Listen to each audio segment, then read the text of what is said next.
Hello everybody, welcome to Review a Day, episode number 16 for Thursday, August the 28th, 2008. Hello everybody, welcome to Review a Day, the daily video blog where I review a movie 7 days a week. My name is Leland Brungar and thank you very much for joining me. The movie I'm going to talk about today is a Japanese film called Suicide Club. It's written and directed by Sion Sono, and he's a director who recently did a film called Hair Extensions, which is about killer hair extensions. And he also did another film called Noriko's Dinner Table. He's very much similar to Takashi Miike. He does a lot of over-the-top violence. And this is, I think, one of his more popular films. It's called Suicide Club. This movie is about a group of 50 schoolgirls who one night they all jump in front of a subway car and they're all killed. And it kind of follows a detective who's assigned on these cases, and after this happens, more and more people start killing themselves. At a school, a bunch of people, they all jump off the top of the building together. This detective starts looking around and they realize there's more to this. There's kind of a conspiracy. People think it's a cult. It's all kind of tied into a website. There's a woman, this person emailing the detective who calls herself the Bat. She seems to have information, and he's kind of sent out on this wild goose chase, I guess, to try to kind of uncover exactly what is going on. Lots of violence. There's scenes in this movie where animals are beat up. It's all kind of implied, but this movie's very violent. It's not for everyone. I find this movie has a very interesting premise. I think that the first hour of this movie really works really great. It's this just kind of a really great detective story with a twist, and it's very bizarre and kind of satirical. There's this really great scene in the beginning where the Batgirl essentially says that another group of 50 girls are going to jump in front of a train. And the detective is there with all of the police officers there, and they're waiting, just trying to figure out who's going to jump in front. And the subways come and go, and this scene is incredibly tense, just waiting for someone to jump in front of it. I really loved that scene. The main detective is actually played by Ryo Ishibashi, who is actually the star of Audition as well. I didn't know going into this movie that he was in it, but he's also in the original version of The Grudge, the Japanese one. He's in the American sequel, The Grudge 2. He plays the same detective he does in the original. And he's also in the Jason Statham movie War, which I have not seen and I probably won't. I loved him in this movie. He's really the only character that I could grab onto, and he was really kind of the central heart of the story. Other than that, characters kind of come in and out, or they kill themselves. He was really what kind of held the movie together for me.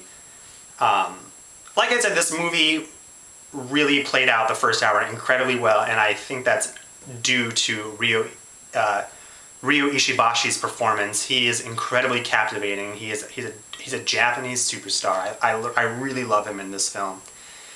However, this movie, after I guess it's like an hour and 10 minutes into the movie, it takes a really strange turn. And after this point, I'm gonna say some spoilers because I think it's really hard for me to talk about this movie without talking about some of these plot points. The main detective, his family ends up killing themselves, and someone writes on the wall some crap, and he becomes very depressed, and someone calls him. He has a strange phone conversation with the person that they think is the Bat, or it's some little child's voice, and he ends up killing himself. But actually, it's not far after an hour into this movie, and that is one of my biggest pet peeves in films, is when you write a story where you're investing so much into this character, and to have them kill themselves in the middle of the story, that is lazy storytelling. It's not cool, and it isn't kind of a twist. It's really just aggravating. And to me, it just seems like a last resort. It's like, well, what are we going to do next? Let's have the main character kill himself. I hate that. I'm not saying you can't kill main characters, but it was incredibly unsatisfying, and from there on out, the movie completely fell apart for me. after that, there's a scene where you meet you meet the people who are supposedly the Suicide Club. And at this point of the film, I was like, I'm not in this because that character killed himself. The movie got so ridiculous in this part. The lead of the Suicide Club essentially acts exactly like Freddy Frankenfurter from Rocky Horror, and he doesn't do it very well. And I was like, he's acting exactly like this is like Rocky Horror now. So much to the point that there's even a musical number. He, one point, dons a guitar and he plays it and he sings this song about kind of life and death, and it really serves no purpose in the film. There's no other musical numbers.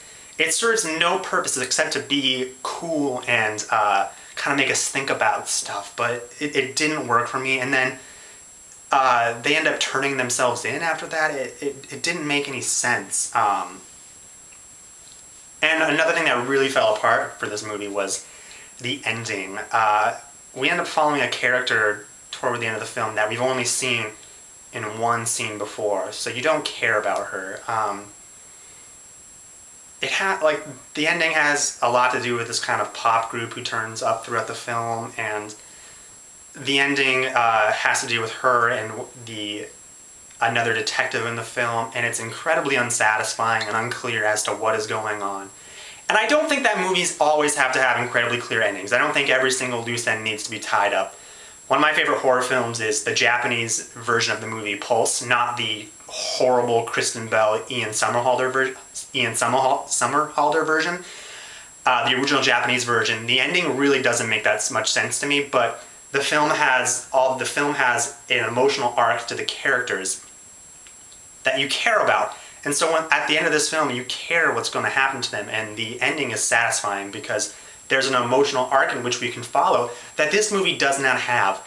I don't really understand what the director wanted this movie to be, because the first half plays out like a detective story, and the second half is this weird, surreal Japanese movie with a weird pop group, and there's the ending's one of the last scenes. It's a bunch of kids in an auditorium, and this character standing in front of them kind of talking about how she knows who she is, and incredibly unsatisfying. I wish the movie had lived up to the promise of the first hour of it. For that, I can't really recommend this movie. I give it a 2 out of 5.